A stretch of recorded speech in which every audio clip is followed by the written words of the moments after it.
इस वीडियो में हम लोग रोला छंद और कवित छंद के बारे में पढ़ेंगे। रोला छंद यह सममात्रिक छंद है। इसके प्रत्येक चरण में 24 मात्राएं होती हैं। प्रत्येक चरण के अंत में 11 और प्रत्येक चरण में 11 और 13 मात्राओं पर यति होता है। प्रत्येक चरण में 11 और 13 मात्राओं पर यति होता है। यति मतलब विराम। प्रत्येक चरण के अंत में 2 गुरु या 2 लघु की योजना रहती है। मतलब अंत में 2 गुरु आना चाहिए, नहीं तो 2 लघु आना चाहिए। अब इसका उदाहरण देखते हैं। यही सयानो काम राम को सुमिरन की जय, पर स्वार्थ के काज शीश आगे धर दीजिए।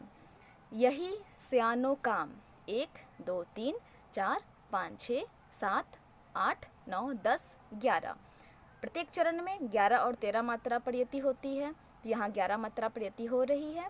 आगे 2 1 3 4 5 6 7 8 9 10 11 12 13, यहाँ 13 मात्रा। फिर 1 2 3 4 5 6 7 8 9 10 11, यहाँ 11 मात्रा पर यति है। 2 3 4 5 6 7 8 9 10 11 12 13, यहाँ 13 मात्रा पर यति है। तो यह हुआ रोला छंद। आगे देखते हैं हम लोग कवित छंद को। कवित वह वार्णिक छंद है जिसके प्रत्येक चरण में 31 31 या 32 32 या 33 33 वर्ण रहते हैं।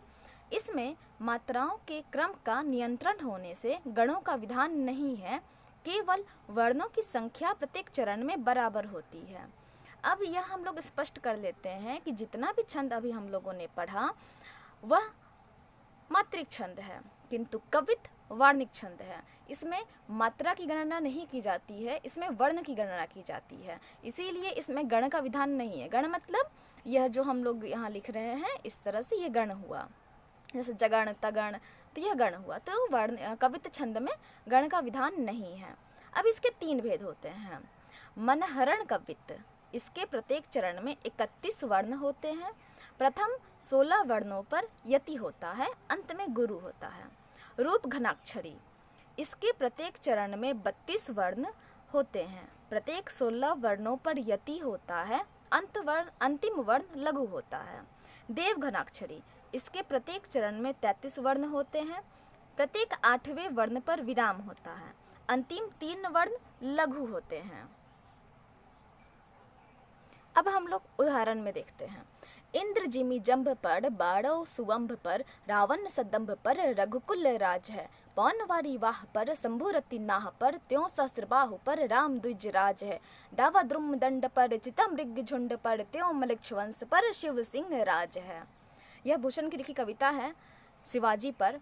इसका तात्पर्य है, जिस प्रकार जंभासुर पर इंद्र, समुद्र पर बड़वानल, बड़वानल मतलब 3 प्रकार की अग्नि होती है, उसमें एक अग्नि बड़वानल है। समुद्र पर बड़वानल, रावण के दंभ पर रघुकुल राज, बादलों पर पवन, रति के पति अर्थात कामदेव पर शंभु, सहस्त्र बाहु पर ब्राह्मण राम अर्थात परशुराम, पेड़ों के तनों पर दावानल, हिरणों के झुंड पर चीता भारी है। हिरणों के झुंड पर जिस प्रकार चीता भारी पड़ता है अपने बाहुबल से, अपने पराक्रम से, उसी प्रकार मलेच्छ वंश पर शिवाजी शेर के समान है। हमारे यहाँ मध्यकालीन दर्शन में जब भक्ति काल में जब हम लोग पढ़ते हैं, उस वक्त भक्ति काल के समय जितने भी आक्रमणकारी आक्रांता आ रहे थे उन्हें मलेच्छ कहा गया था। तो भूषण शिवाजी के वीरता का वर्णन करते हुए यह कवित लिखते हैं। अब उदाहरण स्वरूप इतना ही लिखना है, यह मैंने आपको समझाने के लिए अर्थ बतला दिया। कवित छंद के प्रत्येक चरण में 8 8 8 7 के विराम से 31 अक्षर होते हैं। यह भी इसका छंद विधान में एक नियम है। पिछले वीडियो में मैंने आप लोगों को छंद के भेद के बारे में बतलाया था, तो मैं एक बार पुनः इसके बारे में बतलाती हूँ कि वर्ण और मात्रा के विचार से छंद के 4 भेद होते हैं। वार्णिक छंद, वार्णिक वृत्त, मात्रिक छंद, मुक्त छंद। वार्णिक छंद में घनाक्षरी आता है। घनाक्षरी का उदाहरण दिया गया है। वार्णिक वृत्त में द्रुत विलंबित और मालिनी आदि गणबद्ध छंद वार्णिक वृत्त के अंतर्गत आते हैं। मात्रिक छंद में दोहा चौपाई छंद मात्रिक छंद में गिने जाते हैं।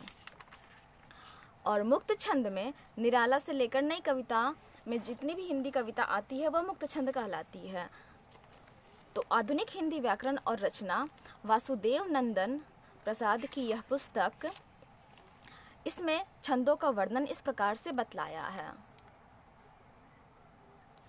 किंतु आप लोगों के लिए यह भेद अधिक उचित होगा। मात्रा और वर्ण के विचार से छंद के मुख्यतः दो भेद होते हैं, मात्रिक और वार्णिक।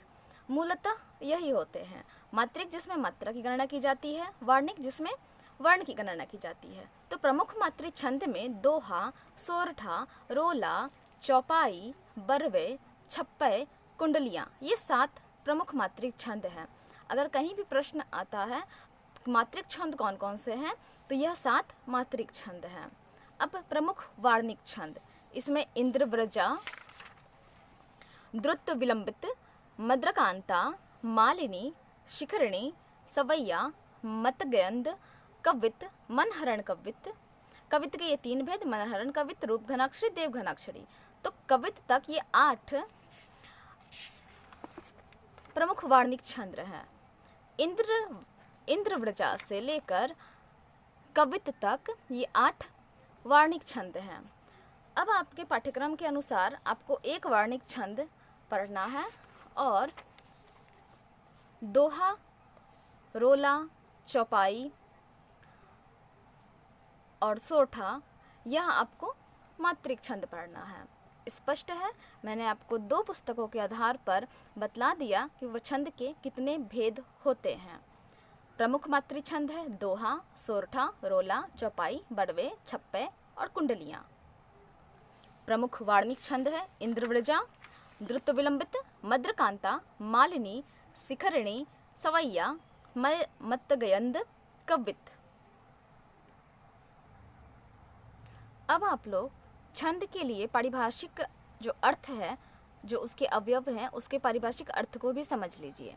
चरण या पाद, जिसे हम लोग कहते हैं दोहा में 4 चरण हैं, तो चरण या पाद का अर्थ क्या होता है? किसी छंद की प्रधान यति पर समाप्त होने वाली पूर्ण पंक्ति को उसका एक चरण या पाद कहते हैं। सामान्यतः छंद में 4 चरण होते हैं तथा प्रत्येक चरण में मात्राओं एवं वर्णों की संख्या क्रमानुसार नियोजित रहती है। तो दोहा में 4 चरण होते हैं, तो हम लोग चरण के हिसाब से उसकी गणना करते हैं। फिर आता है वर्ण और मात्रा। ध्वनि के लिखित रूप को वर्ण कहते हैं। वर्ण 2 प्रकार के माने गए हैं, हर्स्व व दीर्घ। छंद शास्त्र में हर्स्व व दीर्घ को मात्रा कहा जाता है तथा हर्स्व के लिए लघु और दीर्घ के लिए उल्टा एस शब्द का प्रयोग किया जाता है। यह 2 चिन्ह मैंने आपको पहले वीडियो में भी बतलाया था। लघु के लिए इस तरह खड़ी पाई, दीर्घ के लिए उल्टा एस। गण, गुरु लघु क्रम से वर्णों की व्यवस्था एवं गणना करने के लिए 3-3 वर्णों के स्वतंत्र समूहों की कल्पना की गई है, जिन्हें गण कहा जाता है। गणों की संख्या 8 होती है। गणों मैंने आप लोगों को बतलाया था। अब यति, यति का अर्थ विराम या विश्राम होता है, हमें रुकना होता है। जहाँ पर यति हो वहाँ हमें ठहर कर आगे बढ़ना होता है। और तुक, चरण के अंत में चरणांत के वर्णों की आवृत्ति को तुक कहते हैं। जैसे अंत में आया, खाया, पिया, इस तरह से शब्द जो आवृत्ति होती है उसे तुक कहते हैं। तो यह संपूर्ण रहा आपका दोहा, सोरठा, रोला, चौपाई आदि छंद के बारे में परिचय।